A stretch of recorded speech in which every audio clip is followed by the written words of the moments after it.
1년, 2년 동안은 무지하게 좋다는 얘기예요. 조선은 100조가 넘어갑니다. 방산도 이제 100조를 돌파하려고 하고 있고 엄청난 거예요.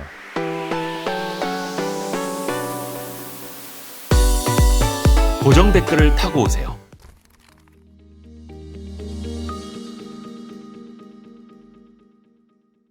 미래에셋 자산운용 ETF 리서치 본부장이신 최창규 본부장님, 안녕하세요. 네, 안녕하세요. 우리 와이스트릿 초창기 구독자분들이면 좀 기억하실 것 같은데. 네, 와이스트릿 채널에 들어가셔가지고요. 네. 최창규를 검색하시면 옛날 거. 네, 안경 안 낀 최창규가 나올 건데요. 건강한 시절에. 아니요, 그거는 삼성자산운용 최창규. 아, 그래요? 네, 삼성자산운용 지금 이제 최창규고요. 회사가 바뀌어서. 네, 지금은 안경 낀 최창규는 미래에셋 자산운용 최창규입니다. 캐릭터 관리하시는 거예요? 예, 그렇습니다. 와. 왜냐하면 저도 그래도 예. 그 대표님 못지않게 죄송합니다. 대표님의 발끝에도 못 미치지만 그래도 유튜브 출연을 좀 많이 했어가지고 간혹 가다가 이제 예전에 우리 와이스트리트에서 강의했던 저 초창기에. 파생상품 강의 파생상품. 이런 것들이 저도 제 이름으로 검색하면 아직도 나오더라고요. 그래서 그걸 볼 때마다 한편으로는 뿌듯하기도 하고 한편으로는 아쉽기도 해요. 왜요? 좀 더 그쪽으로 더 나갔으면 더 나갔으면 저도 그쪽 전문가가 돼서 이런 ETF 쪽에서 빌붙어서 이렇게 생활은 안 했을 텐데 이런 생활을 살짝 해보고 있습니다. 근데 지금은 이제 미래에셋 자산운용 ETF 리서치 본부에 계시는데 원래 이제 파생상품 애널리스트를 오래 하셨고 그쪽에서 이제 베스트로 주름을 잡으셨는데 그래서 최근에 이거 쓰신 거 아니에요? 파생상품으로 완성하는 고수의 투자법. 예, 최근에 쓴 건 아니고요. 번쩍번쩍합니다. 예, 최근에 쓴 건 아니고요. 어느 날 우연히 출판사에서 연락이 왔어요. 그래서 저한테 왜 연락이 왔지? 라고 생각을 해봤는데 시장에 파생상품 책이 없대요. 이게 근데 7월에 나오긴 했는데 진짜 같이 저희 방송 많이 하던 케이블 방송 많이 하던 경제 방송 많이 하던 그 시절에는 파생상품이 대한민국이 거의 뭐 아시아 시장 넘버원이었잖아요. 넘버원이었죠. 2010년, 2011년. 그때는 서점 가면요 파생상품 책이 막 FX도 그렇고. 근데 지금은 없어요? 지금은 없대요. 그러니까 시장이 그만큼 좀 없어졌다는 거잖아요. 그래서 저도 간만에 서점을 갔어요. 서점을 갔더니 ETF 3개로 은퇴하기, ETF 2개로 은퇴하기. 그런 거 잘 팔려요. 와, 그런 책들은 어마무시하게 많은데 파생상품에 파자라도 들어간 책은 없더라고요. 그러니까 시장이 그만큼 달라졌습니다. 그래서 이제 출판사에서 얘기하기를 뭐 시장에서 오히려 블루오션이다. 블루오션이라는 생각보다는 다양성 그리고 또 어떻게 본다면 갭 메꾸기 그런 차원에서 그리고 또 파생상품 책들이 나온 지가 대부분 다 오래됐어요. 지금 서점에서 팔리고 있는 파생상품 책들이 다 오래됐기 때문에 한번 뭐 써보면 어떻겠냐라는 말씀을 주셔가지고 저도 뭐 알겠다. 옛날의 향수, 옛날의 추억을 되새기면서 한번 써보겠다. 그리고 또 제가 ETF 업계 오다 보니까 커버드콜 ETF들이 요즘 되게 많아요. 요즘 인기 많죠, 커버드콜이. 근데 사람들이 커버드콜 ETF는 사시면서 콜옵션 매도가 뭔지 몰라요. 그래요? 콜옵션 그러니까 매수. 커버드콜 ETF는 그냥 뭐 배당 주는 거라고만 생각을 하고 원리는 머리 아파. 거기까지 잘 모르겠고 그냥 콜옵션 매도 한번 설명해봐. 콜옵션 매도는 이겁니다. 알겠어. 그러면서 커버드콜 매매를 하셔서 저는 커버드콜 투자하시는 투자자분들이 좀 더 콜옵션, 풋옵션, ATM, OTM, 위클리 옵션, 먼슬리 옵션 뭐 이런 것들을 좀 알고 매매하시면 아시면 좀 더 도움이 되지 않을까라는 생각에서 작성을 해봤습니다. 이게 그래서 ETF하고도 이어지는 요 파생상품으로 완성하는 고수의 투자법은요. 댓글 재밌게 잘 써주시는 분 저희가 3분 추첨을 해서 책 선물도 해드립니다. 그리고 고정 댓글을 좀 확인을 해주시고요. 서점에 가서 보실 수 있습니다. 제가 리너스북에서 나왔는데 이 출판사가 저 뒤에 있는 내 인생을 바꾸는 하루 한 장이라는 책을 냈던 그 출판사입니다. 그렇구나. 그래서 그 편집자분이 소개를 해주시더라고요. 그래서 그때 알았습니다. 야, 대표님이랑은 우리가 알게 모르게 많은 커넥션들이 있었네요. 오해하시겠습니다. 커넥션이라 그래요. 네네네. 아니 근데 이게 파생상품 시장이 아까도 말씀해 주셨는데 지금은 거래량이 좀 어때요? 예전이랑 비교하면. 지금은 거래량이 그렇게 많지는 않아요. 특정 상품에 쏠려 있고요. 제가 이제 누누이 말씀드리지만 파생상품도 파생 기초자산이 뭐냐에 따라서 굉장히 갈래가 달라지거든요. 자, 파생 이행시 들어갑니다. 이제 댓글로 써주시면 저희가 책 선물해드리겠습니다. 이행시. 좋은데요. 제가 친필 사인 해드릴게요. 진짜? 네. 해주고 가세요. 네, 친필 사인 직접 해드리고요. 네, 그리고 근데 지금 그래서 파생 시장이 과거에는 좀 다양했어요. 그래도 뭐 채권 파생, 주식 파생, 그리고 FX 파생, 그리고 골드 파생, 커머너티 파생 이렇게 좀 다양해졌는데요. 아무래도 한국 시장에서는 이런 파생 상품 쪽이 좀 규제가 들어오다 보니까 좀 집중되고 있어요. 어디로 집중돼요? 주식 관련된 파생 상품. 주식 선물, 주식 옵션. 주식 선물, 주식 옵션, 지수 선물, 지수 옵션, 그리고 특히 최근에 커버드 콜 상품이 대세가 되면서 코스피 200 위클리 옵션. 이런 쪽으로 좀 많이 집중화가 이루어지고 있습니다. 오히려 그 위클리 옵션 같은 게 커버드 콜 ETF 덕분에 같이 잘 되는 거예요? 네, 그래서 지금 언론에서 기사가 좀 나오고 있는 게 또 커버드 콜 시장, 커버드 콜 ETF 시장이 커지니까 위클리 콜 옵션이 싸게 거래된다. 그거는 그 ETF 운용사들 때문에요? 아무래도 이제 운용사들은 기계적인 매도자거든요. 기계적인 매도자. 그리고 또 그 시장에서 거래하시는 분들은 저희 같은 기계적인 매도자도 있을 수 있겠지만은 투기적인 매수자도 있을 수 있습니다.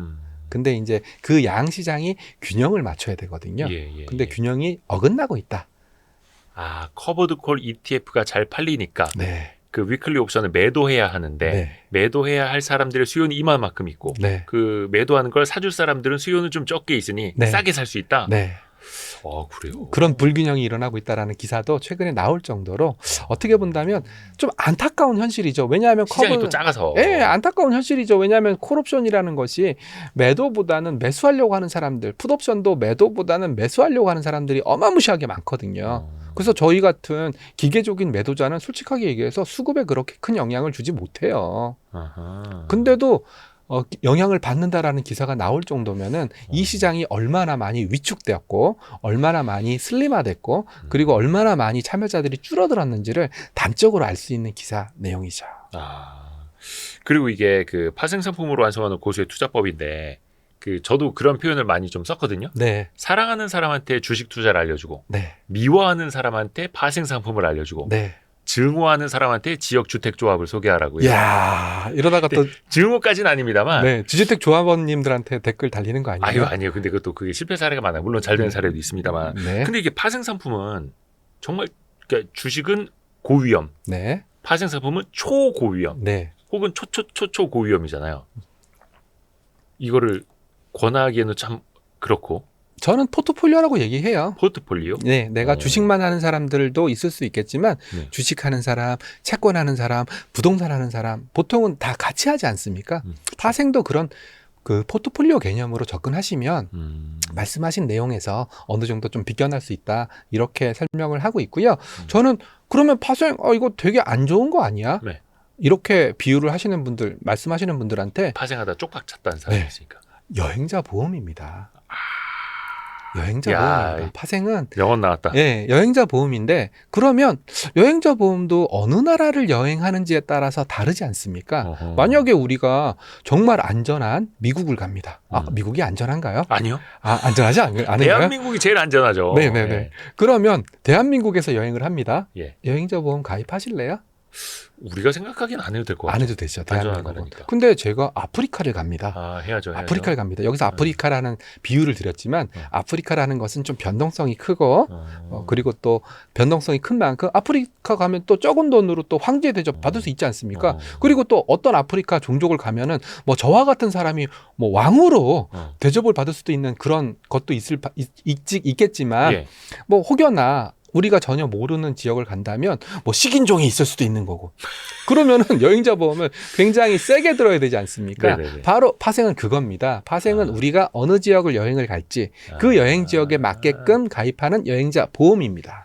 원래는 그래서 이 파생 상품이 예전에 그 농산물도 그렇고 해지 수단으로 맞습니다. 저도 이제 파생이 위험한 거 아니야? 맞습니다. 위험한 거는 어떤 사람들한테 위험하냐면 투기적인 거래를 하는 사람들한테 위험한 겁니다. 근데 사실 또 시장의 유동성은 투기자들이 또 공급을 해주니. 그래서 왜 투기적인 거래를 하는 사람들이 위험하냐? 파생은 기본적으로 양방향 매매입니다. 주식은 우리가 어지간하면은 매수를 해서 이익이 나면 팔고 나오는 그런 단방향 매매를 합니다. 물론 대표님 같은 경우에는 대차를 이만큼 밀려가지고 네. 공매도도 칠 수 있을 정도의 재력을 갖고 계시겠지만 악플 달리기 하실라 그러죠. 아닙니다. 네, 아닙니다, 전혀 여러분. 아니고요. 예시입니다. 예시. 네, 예시고요. 네. 주식은 일반적으로 매수를 해서 매도를 하는 양방향 매매이기 때문에 일단 주가가 올라가게 되면 수익, 주가가 떨어지게 되면 손실 네. 이런 단순한 구조지만 파생 상품 특히 선물이나 옵션은 양방향입니다. 그렇죠. 주가가 올라도 이득, 떨어져도 이득을 볼 수 있지만 그 잘 말을 맞아보면. 반대로 뒤집어 보면 올라도 손실, 떨어져도 손실이 날 수 있다는 겁니다. 즉 우리가 결국은 갈래길이 벌써 두 갈래길로 생기는 거고요. 그리고 또 선물이라는 것은 파생 상품이라는 것은 만기라는 게 있습니다. 대표님 만약에 주식 사셔서 물리면 어떻게 하실 겁니까? 존버 예. 또는 자식한테 물려주시면 되죠. 그렇지만 파생이라는 것은 존버 못합니다. 만기라는 게 있기 때문에. 그래서 저는 항상 Y스트릿에 저는 접속을 할 때마다 구독자입니다. 접속을 할 때마다 자산의 복리 효과. 이 얘기를 하는데 복리 효과라는 것은 시간을 나의 편으로 그렇죠, 만드는 그렇죠. 그런 거지 않습니까? 네. 파생은 시간이 적입니다. 그렇죠. 왜? 나는 시간이 정해져 있으니까. 이 정해진 기간 동안 오르든지 떨어지든지 한쪽 방향을 해야지 수익을 낼 수 있고 그 시간 안에 그런 내가 원하는 방향성이 못 온다면 저는 강제 청산 또는 롤오버를 선택할 수밖에 없기 때문에 시간이 나의 우호군이 되는 Y스트릿 주식과의 반대 선상에 있기 때문입니다. 그래서 복리 효과가 나지 않는. 복리 효과가 어려운. 전혀 나지 그러니까, 않는. 그러니까 어떻게 본다면 Y스트릿의 철학과 정반대선에 있는 오늘 게 잘못 오셨는데요, 그러면? 부장님? 네. 네. 근데 여행자 보험으로 그래서 생각을 하시라. 그래서 제가 뭐 투기 거래를 하시는 분들한테 장려를 하기 위해서 아니면 이 책을 보시면 나 투기 거래 잘할 수 있어. 나 매수 매도 귀신같이 맞출 수 있어. 그런 분들을 위한 책은 아닙니다. 이 책은 내가 아프리카를 여행 가는데 어떻게 안전하게 좋습니다. 보험을 가입하고 갈 수 있을지 여행 지침서라고 생각하시면 될 것 같습니다. 좋습니다. 그래서 투기를 조장하는 게 아닌 누구를 미워해서 파생 상품을 알려드리는 게 아니라 네. 해지 수단으로 네. 파생 상품을 완성하는 고수의 투자법. 네. 지금 이제 이쯤에 쓰셨어야 되는데 댓글을. 아, 자, 파생 이행시였습니다. 네. 생각 중인가 보죠. 네. 근데 우리나라가 사실 주식시장 규모도 코스피 코스닥 다 합쳐도 미국의 빅테크 시총 하나만큼도 안 되잖아요. 네, 그렇습니다. 시장도 작고 특히 네. 파생상품 시장도 그래서 막 외국인들의 놀이터라는 네. 오명이 있었는데 네. 지금도 마찬가지예요? 마찬가지입니다. 결국은 제가 누누이 강조하는 게 뭐냐면 예. 이 금융시장이 커지기 위해서는 첫 번째는 다양성입니다. 다양성. 서로를 존중해주고 그리고 야 주식이 최고야. 주식은 코스피지. 저도 이것도 정답이 아니라고 생각합니다. 왜냐하면 코스닥에 있는 기업들도 열심히 성장을 하고 혁신을 하게 된다면 큰 기업이 될 수 있습니다. 우리나라가 지금 부러워하고 있는 나스닥100. 네. 나스닥에 있는 기술주들 모아놓은 그런 지수인데요. 예. 나스닥100이 처음부터 뭐 10,000포인트, 20,000포인트, 30,000포인트 갔을까요? 천만의 말씀입니다. 알파벳, 구글과 같은 기업들이 조그맣게 상장을 해서 맞아요. 혁신을 거듭하면서 커지면서 나스닥 지수도 덩달아 커진 거고요. 그리고 우리나라도 마찬가지입니다. 좀 혁신 기업, 코스닥에 있는 혁신 기업들, 이런 기업들이 자꾸 들어와 줘야 그 중에 누군가가 제2의 팔란티어, 제2의 테슬라가 될지 아무도 모르는 거거든요. 그래서 저는 일단 다양한 기업들이 좀 많이 한국 시장에 상장을 해줬으면 좋겠다라는 생각을 첫 번째로 하고요. 좋은 기업들이. 두 번째로는 뭐냐면 또 파생 상품도 열려야 됩니다. 즉 무슨 말이냐면 우리는 항상 방향성 매수해서 팔 거야 이런 것도 좋겠지만은 또 다양한 니즈들이 있을 수 있거든요. 뭐 예를 들어서 차익 거래, 해지 거래, 투기 거래 이런 것들이 아우러져야지만 거래량이 늘어나고요. 거래량이 늘어나야지만 거대 자본들, 외국인이라든지 연기금이라든지 이런 또 친구들이 들어올 수 있고요. 그런 친구들이 들어온다면 또 파는 더 커지고요. 그러면서 우리나라 증시가 전 세계적인 아니면 뭐 미국 증시 못지않은 글로벌 스탠다드가 될 수 있는 기회가 생길 수 있다는 겁니다. 즉 무슨 말이냐면 다양성을 좀 허용해 줘라. 그리고 그 다양성의 범주에 파생 상품이 있는 겁니다. 야, 파생은 위험해. 하지 마. 이렇게 말씀하기보다는 좀 다양성을 보장하는 차원에서 다양한 파생 상품들이 허용해 줘야지만 그 시장도, 그 금융시장도 훨씬 더 탄탄해지고 커질 수 있다는 얘기를 강조드리고 있습니다. 그러니까 많은 사람들이 코인, 특히 이제 막 잡코인까지 많이 간 게 저는 이 네. 파생상품 시장이 좀 작아져서 그렇습니다. 그런 것도 좀 있을 거라고 봐요. 그래서 지금 코인 시장 이따가 질문에 포함되어 있는 걸 확인했지만 코인 시장도 뭐 비트코인이라든지 이더리움이라든지 이런 상품들이 점점 제도권으로 들어오려고 하고 있지 않습니까? 네. 결국은 이 코인이 갖고 있는 변동성 우리 다 알고 있지 않습니까? 네. 그렇지만 이제는 세상이 바뀌었고 그리고 제가 강조하고 있는 다양성 측면에서 이제는 그렇죠. 401K에서도 스테이블 코인 허용해 준다라고 얘기를 하고 있지 않습니까? 미국의 퇴직연금으로도 이제 코인 투자할 수 있게 네. 트럼프가 그렇게 그럼 결국은 미국 금융시장의 무서운 점이 바로 그 점입니다. 미국 금융시장은 야 이거 위험한 줄 알아요. 그리고 스테이블 코인 그 회사가 망하거나 파산할 경우에 발생할 수 있는 어마무시한 리스크도 알고 있을 거예요. 그렇지만 미국 금융시장은 포용을 해주거든요. 포용을 해주고 시스템에 해가 되는 문제가 생겼을 때는 가차없이 끊어버립니다. 예를 들어서 우리가 폰지 사기로 유명한 매도프. 네. 예, 그 사람이 나스닥 시장을 만든 사람이거든요. 나스닥 협회 회장을 했죠. 네, 몇 년 받았을까요? 100몇십 년형 받지 않았어요? 그 말은 즉슨 네. 사형은 아니지만 네. 사형과 똑같습니다. 그만큼 중범죄다. 너는 살아서는 이 시스템에 들어오지 말아라. 그러니까 결국은 이게 미국의 무서운 점입니다. 그렇죠. 결국은 미국이 이 사람 정말 뭐 한국이랑 비교하기는 좀 어렵지만 한국이라면 나중에 그래도 이 사람이 나스닥 협회에 얼마나 공헌을 한 게 얼마야. 그렇지만 미국 사람 입장에서는 이 사람은 공헌한 건 공이고 미국의 금융 시스템에 가장 큰 해가 됐으니까 과감하게 쳐낸 거거든요. 세상으로부터 분리. 맞습니다. 그게 바로 미국 금융시장의 무서운 점입니다. 다양성은 포용하되 잘못을 했을 때에는 가차없이 다시는 발을 못 붙이게 엄벌을 내리는 이게 미국 금융시장의 가장 근본적인 성장 모멘텀이거든요. 우리나라 완전 그 반대인데. 우리나라는 그게 반대이기 때문에 그래서 파생 시장이 소외받고 있는 것도 저는 근간에는 야 위험하니까 하지 마. 그쵸, 위험하면 그쵸. 위험할수록 어떻게 보면 제도권에 넣어서 규제를 하고 만약에 그게 뭐 범죄라든지 나쁜 짓을 해서 가격 조정이라든지 이런 걸 했다면 그 사람은 철퇴를 내리고 그러면서 오히려 시스템을 좀 더 공고하게 가져가는 것이 그게 미국적인 모습이거든요. 저도 한국에도 100% 미국을 본받을 필요는 없겠지만 어느 정도 그런 다양성이라든지 포용성이라든지 왜냐하면 세상이 바뀌었거든요. 그렇죠. 네, 그런 생각들을 하면서 이 책을 서술을 했습니다. 그러면 일반 투자자들이 이 파생 상품을 좀 어떤 식으로 활용을 하면 좋을까요? 일단 뭐 우리가 여행자 보험을 가입할 때 이제는 과거에는 여행자 보험 가입할 때 어떻게 가입을 하셨죠? 옛날에? 예, 제일 싼 거. 예. 공항에서 제일 싼 거. 여행사에서 해줬나? 예, 여행사에서 해주는 거. 예. 제일 싼 거. 예. 근데 지금은 저는 소비자들이 똑똑해졌다고 생각을 해요. 만약에 내가 핸드폰을 잊어버리면 얼마 보험이 되고. 구체적으로. 네. 구체적으로 이제는 10,000원짜리 20,000원짜리 여행자 보험이라고 하더라도 내가 병에 걸려서 병원에 갔을 때는 얼마 보장을 해주고 핸드폰을 잃어버리면 얼마 보장을 해주고 가방을 잃어버리면 얼마 보장을 그렇죠. 해주고 약값은 얼마 보장을 해주고 이런 걸 다 꼼꼼히 뜯어보거든요. 네. 결국은 이 책은 그 꼼꼼하게 뜯어보시는 분들을 위한 책이에요. 즉 내가 파생 상품이란 이름 속에 어떤 비밀들이 숨겨져 있는지 그리고 어떤 매매 기법들이 숨겨져 있는지 즉 무슨 말이냐면 내가 핸드폰을 잃어버렸을 때 어떤 상품은 50만 원까지밖에 보장을 안 해주지만 어떤 상품은 100만 원까지 보장해주는 상품도 있을 수 있거든요. 네. 그러니까 이 책은 100만 원 보장을 해주는 그런 여행자 보험을 뜯어보기 위해서 알아야 될 필수적인 팁들을 담아놓은 그런 책이다라고 생각하시는 게 좋죠. 이게 사실 근데 여행자 보험이라고 하면은 사실 그만큼의 딱 실손에 대해서만 뭔가 보상을 받을 수 있는 것처럼 생각을 하는데 네. 이게 금융시장으로 와서 보면 또 그 이상을 사람들이 또 노리게 되지 않습니까? 그건 어쩔 수 없는 거예요. 저도 그 부분에 대해서는 100% 동의를 해요. 왜 그러냐면 한국에 있는 사람들한테 또 특히 젊은 친구들한테 파생 상품을 얘기하면 ETF를 얘기하면 반드시 몇 배가 얘기 나오냐면 한 배? 아니에요. 안 되지. 2배? 아니에요. 최소 3배를 얘기해요. 그렇죠. 근데 저는 그게 나쁘다는 게 아니에요. 아니면 예전에 그때 언제입니까? 그 9.11 테러 당시처럼 뭐 10,000배 막 이런 거. 그래서 풋옵션 10,000배 터지고 막 이런 것처럼. 네.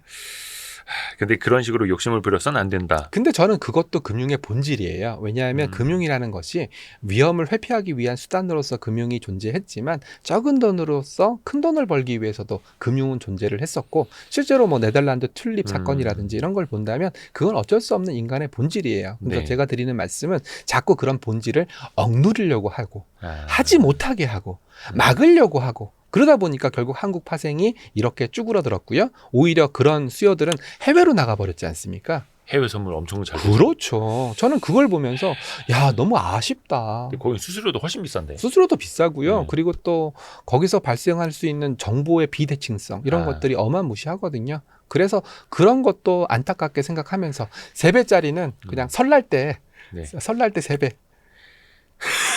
무슨 말씀이신가 한참 생각했네. 네네네. 자, 네. 네. 잠깐 얼어붙었습니다. 네네네. 아니 근데 네. 그 우리나라 사람들이 해외 선물 많이 하는 게 이제 티가 나는 게 미국의 FOMC 네. 그 실시간 그 기자회견 네. 그리고 잭슨홀 미팅 이런 거 아. 대한민국 사람들이요 그걸 실시간으로 그렇게 보고 있어요. 네. 아니면 미국의 막 고용 지표 막 이런 거 네. 해외 선물하시는 분들이 계속 지켜보고 그리고 있고 뭐 코인 하시는 분들도 많이 보시는 것 같더라고요. 대단해. 네, 그런 거 봤을 때는 그 정성이면 한국 파생을 하시는 게 오히려 더 편하지 않을까? 어디 메리트가 있습니까? 메리트가 있죠. 국내 파생이? 일단은 언어적인 부분도 굉장히 큰 작용을 해요. 네네네. 어찌됐건 국내 파생은 한글로서 그리고 국내 파생의 기초가 되는 기초자산은 삼성전자, 하이닉스 이런 종목들이지 그 않습니까? 중심에 있고. 근데 우리가 하이닉스나 삼성전자를 분석하는 게 편할까요? 아니면 엔비디아나 테슬라를 분석하는 게 편할까요? 저는 엔비디아 테슬라도 편하다는 댓글이 많을 것 같은데. 네. 아, 그런가요? 네. 아니 근데 이게 비유를 하면은 네. 삼성전자 하이닉스냐 아니면 미국의 원유 선물이냐. 네. 또 뭐 아니면 무슨 미국의 뭐 국제 선물이냐, S&P 500 선물이냐, 네네. 나스닥 100 선물이냐. 저는 뭐 그런 측면에서 뭐 따진다면은 네. 한국에 상장되어 있는 선물들이 훨씬 더 편하지 않을까? 한국에 상장되어 있는 옵션들이 훨씬 더 편하지 않을까? 그런 생각을 살짝 해봤거든요. 그래서 저는 뭐 그런 것들을 보면서 왜냐하면 이런 거죠. 저는 제가 비유를 드리는 게 뭐냐면 유현진 선수가 KBO 한국 프로야구에서도 굉장히 잘했단 말이죠. 네. 그랬던 선수가 미국 가가지고 또 잘했지 않습니까? 마찬가지로 한국 선물 어차피 기본적인 메커니즘이나 이런 것들은 비슷하기 때문에 한국 선물이나 한국 파생을 통해서 어느 정도 단련이 된다면 훨씬 더 해외 파생이나 해외 선물을 매매하는 데 있어서 훨씬 더 잘할 수 있지 않을까? 저는 그런 생각도 살짝 해보거든요. 그리고 또 한국 시장에서 매매하시는 투자자분들의 분류를 해보면 코스피 200 선물 같은 경우에 네. 외국인이 70%입니다.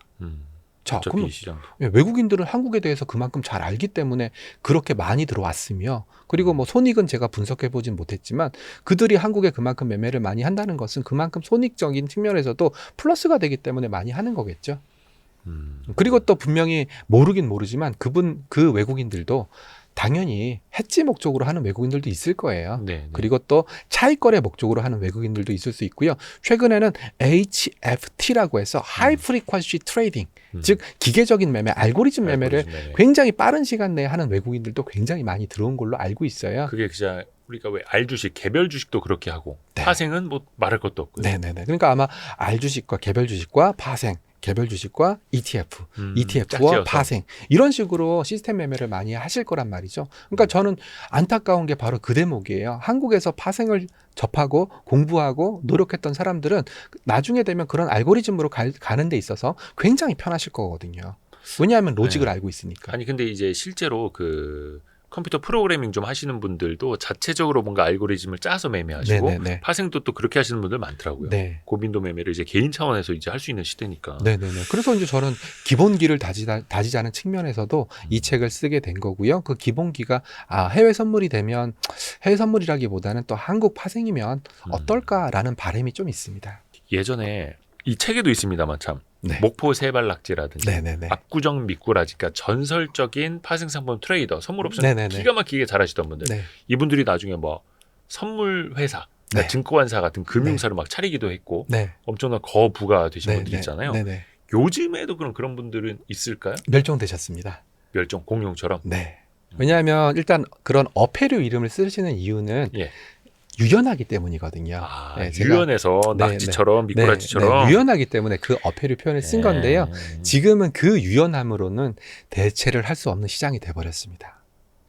그래요? 그 정도 유연함으로는 이 험난한 세상을 이겨낼 수 없는 다양성의 시대가 와버린 겁니다. 유연함보다 그러면 지금 필요한 거는 거의 액체 수준입니다. 네, 액체 수준. 녹아요? 예, 녹아야 돼요? 예.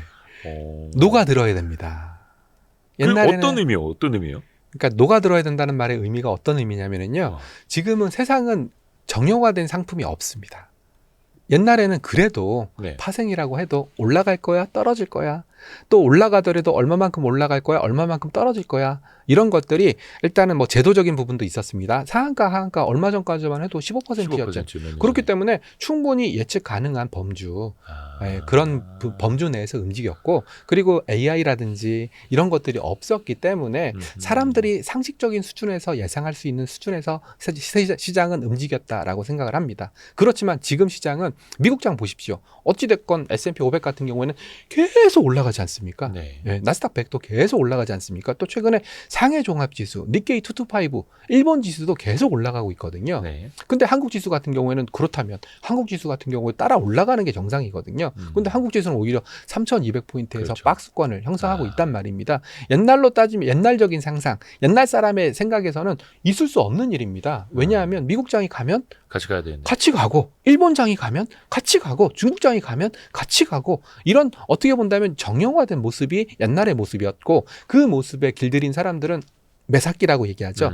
충분히 이겨낼 수 있는, 승산이 있는 매매를 할 수가 있었죠. 그렇지만 지금은 도무지 이해할 수 없는 현상들이 너무나 많이 일어나는 데다가, 그리고 또 솔직히 트럼프의 입을 우리가 예측을 할 수 있을까요? 자고 일어나면 또 아니, 이 친구는 무슨 말을 하는지 그것만 정리해도 모자랄 정도예요. 그런데다가 트럼프의 입은 아니지만 어저께 밤에는 칩스, 반도체 지원법 있지 않습니까? 네네네. 거기서 지원한 보조금 지원했으니까 뭐 내놓으라고 그러죠? 지분. 와, 이걸 상상할 수 있는 사람이 있을까요? 진짜 총이나 칼만 안 들었지. 네. 강도랑 똑같은 거예요. 아니, 이런 걸 상상할 수 있을까요? 저는 파생이라는 게 지위만 대통령이야. 네. 네. 근데 파생이라는 게 이런 것까지 다 예측을 할 수는 없겠지만 그렇죠. 세상은 그만큼 변수가 많아진 거예요. 이렇게 많아진 변수에 대응을 할 수 있다? 저는 대응할 수 없다라고 생각을 해서 그래서 뭔가 큰 돈 벌려고 막 그냥 크게 막 무리하게 배팅하면 안 되고. 네네네. 그래서 액체라는 표현을 드린 겁니다. 그러니까 녹아들어야 돼요. 그러니까 이게 원체 다들 이제 세상은 복잡계이긴 한데 더 복잡해지고 예측 불가능한 것들이 너무나 많고. 그런데다가 또 이제 한국 시장 같은 경우에도 어떤 변수들이 자꾸 등장하기 시작하냐면 어찌됐건 지금은 연기금을 필두로 한 우리의 노후를 보장하려고 하는 그런 자금들이 많이 늘어나고 있고요. 이건 한국만 늘어나는 게 아니라 전 세계적인 추세거든요. 그러다 보니까 세상은 많이 달라졌다라는 관점에서 파생도 뭔가 정형화된 매매, 정형화된 방향성 매매 이런 것들이 너무나 많이 힘들어졌다라는 말씀을 드렸습니다. 좀 예시를 하나 들어주세요. 아까 그 하이닉스랑 삼성전자 개별 주식 선물, 또 옵션도 마찬가지고 많은 분들이 이용하신다고 했는데 실제로 어떻게 활용하는지 를 좀 알려주시겠어요? 자, 일단 펀더멘탈부터 들어가겠습니다. 하이닉스는 최근에 영업이익의 60% 내지 70%가 어디서 나올까요? HBM에서 나오고 있고요. 삼성전자 같은 경우에는 HBM에서는 삼성 하이닉스 마이크론보다 못하고 있습니다. 자, 그런데 AI 반도체 버블론을 만약에 내가 염두에 둔다면 AI 반도체 버블론 MIT 보고서 나온 것처럼 버블론을 염두에 둔 매매를 한다면 SK 하이닉스 숏, 삼성전자 롱 이렇게 펀더멘탈적으로 접근을 할 수가 있고요. 또 가격적인 모멘텀으로 접근을 해보겠습니다. 삼성전자 같은 경우에는 최근에 가격이 올랐지만 7만 원 선에서 매매 공방을 하고 있습니다. 그렇다면 가격적인 측면에서는 52주 보통 우리가 52주 가격을 기준으로 해서 분위를 나눕니다. 52주 고가가 하이닉스 같은 경우 한 10만 원이었을 테니까 1분위는 10만 원, 2분위는 한 9만 원, 뭐 3분위는 8만 원, 그리고 지금은 7만 원, 6만 원, 5만 원까지 갔었으니까 아마 분위로 나눈다면 삼성전자. 삼성전자. 그러면 분위로 나눈다면 아마 삼성전자의 가격은 하위 분위에 있을 겁니다. 그리고 SK 하이닉스는 더블이 났지 않습니까? 30만 원까지. 분위로 나눈다면 상위에 있을 겁니다. 그러면 가격 모멘텀으로 봤을 때 서로의 가격이 수렴한다. 어차피 하이닉스도 반도체 기업, 삼성전자도 반도체 기업이다라고 가정을 한다면 평균에 수렴한다라는 가정하에 그러면 평균에서 많이 비껴나 있는 하이닉스를 숏을 치고 그리고 평균보다 밑에 있는 삼성전자를 롱을 치는 이런 전략도 생각해낼 수가 있습니다. 이건 이제 예시입니다, 여러분. 예시입니다. 지금 하시라는 거 아닙니다. 이런 식으로 전략을 짤 수가 있고 실제로 옛날에 파생을 했던 분들 또는 차익 거래를 했던 분들은 이런 메커니즘으로 많이 접근을 하셨습니다. 그러니까 한쪽으로 무조건 그냥 확 숏이 아니라 롱숏을 같이 잡는 거죠. 근데 이게 양방으로 먹을 수도 있지만 양방으로 얻어 터질 수도 있다. 그럴 때는 이제 뭐 하이닉스 숏만 들어간다든지 또는 삼성전자 롱만 들어간다든지 아니면 하이닉스 풋옵션을 산다든지 삼성전자 콜옵션을 산다든지 그런 식의 매매를 할 수가 있는 옵션 거죠. 매도가 아니라 옵션 매수. 네네. 그래서 내가 복권 산 만큼 그 복권 산 가격만큼만 내가 포기하면 돼. 네네네. 그리고 또 하이닉스를 갖고 있는 하이닉스 투자자라면 하이닉스 가격이 최근에 좀 이상한데 HBM에서 하이닉스의 경쟁력이 떨어질 것 같은데 AI 버블인데 그러면 하이닉스를 팔아도 좋은 방법이 될 수 있겠지만 하이닉스 콜옵션을 매도 치면 되겠죠. 그러니까 뭐 예를 들어서 배당이 나오는 주식이다. 그럼 난 그거 계속 배당 받을 거야. 네, 그러면 이제 본 주식은 갖고 있고 네.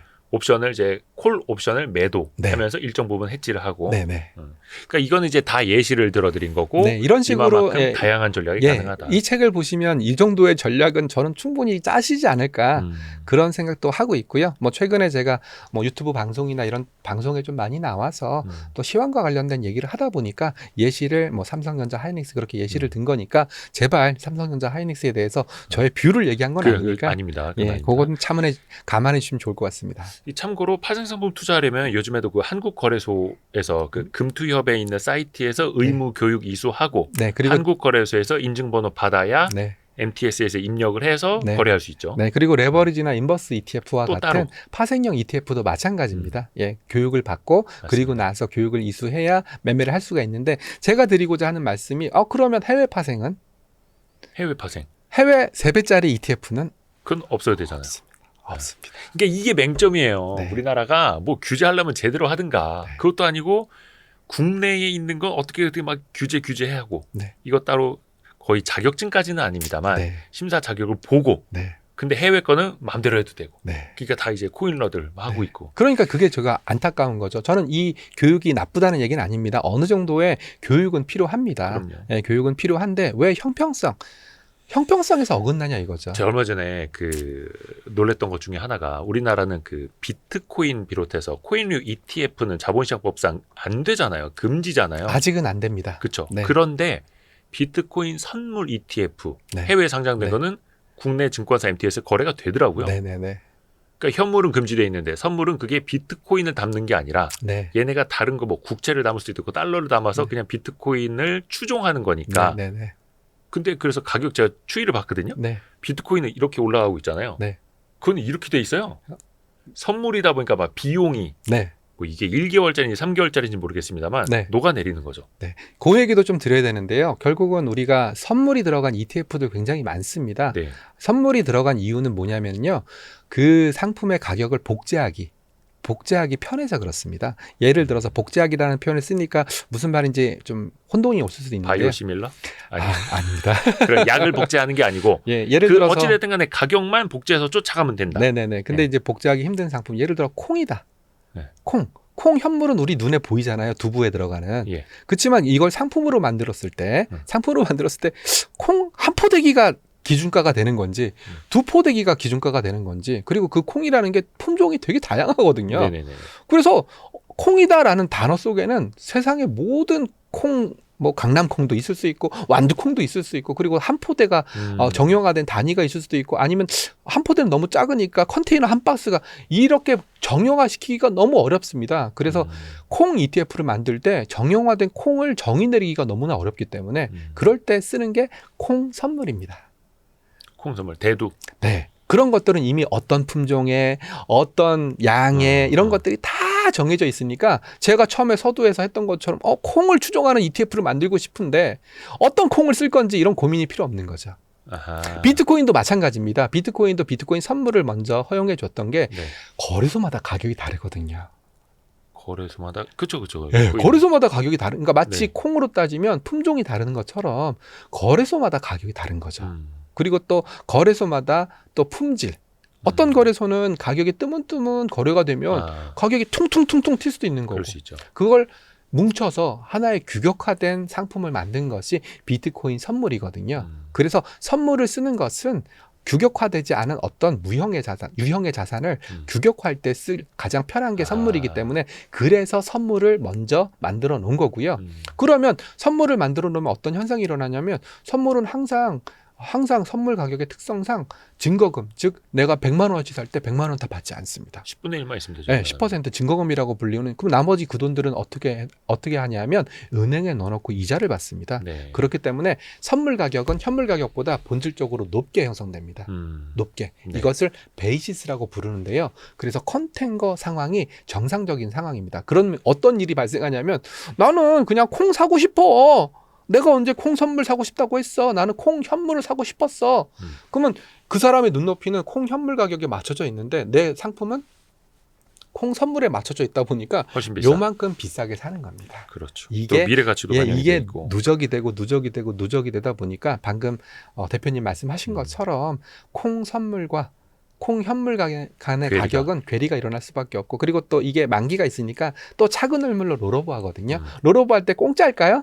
비용이 들죠. 비용이 들죠. 그러니까 롤오버라고 하는 거는 이제 당장 예를 들어서 지금 얼마입니까? 8월. 그러면 이제 9월물이 만기가 됐다. 그러면 3개월마다 뭐 12월물로 갈아타는 건데 네. 이거 팔고 네. 12월물 사는 거니까 네. 거래 비용이 또 들죠. 네, 또 그렇습니다. 그리고 더 이거는 차근 얼물 선물이니까 더 비싸고. 네, 그렇습니다. 비용도 드는 데다 조금씩 더 비싸게 계속 네. 사는. 네, 아마 모르긴 몰라도 저도 예. 비트코인 선물 ETF를 뜯어본 게 아니기 때문에 얼마만큼의 비용이 녹아져 있는지를 네. 이 자리에서 말씀드리긴 어렵지만 상당한 비용이 녹아져 있으니까, 그래서 시장 참여자들은 비트코인 현물 ETF가 있었으면 좋겠다, 그렇게 요구를 하고 있는 참 겁니다. 그래서 금융 당국에서 네. 그거는 고쳐야 되는 건데 그 시간 사이에 다 해외로 나가고 있고. 네, 해외로 나가고 있고, 그리고 해외로 나갈 때 좀 준비가 돼서 한국에서 좀 단련이 돼서 류현진 선수처럼 한국에서 좀 국내 리그에서 좀 뛰다가 그리고 또 한화라는 또 구단에서 뛰셨으니까 얼마나 멘탈이 네. 단단해지셨겠어요. 소년 가장. 예, 예. 그러니까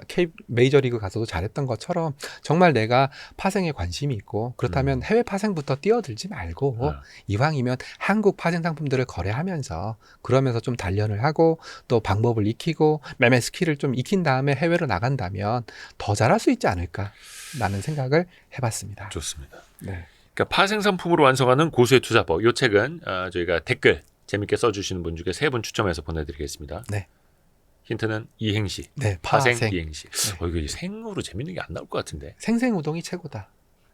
요즘 그 탈락. 아예 탈락. 요즘 풀무원 주가 아예 탈락. 예, 탈락. 풀무원 주가 좋아요. 냉동김밥 때문에. 그럼 김밥이죠. 예, 생생우동. 그러면 생생우동보다 김밥. 탈락. 이것도 안 돼. 죄송합니다. 네. 제가 이래서 난이도가 좀 있습니다. 예, 이래서 제가 방송하면 썰렁하다라고 얘기를 하나 싶습니다. 아재. 예, 예.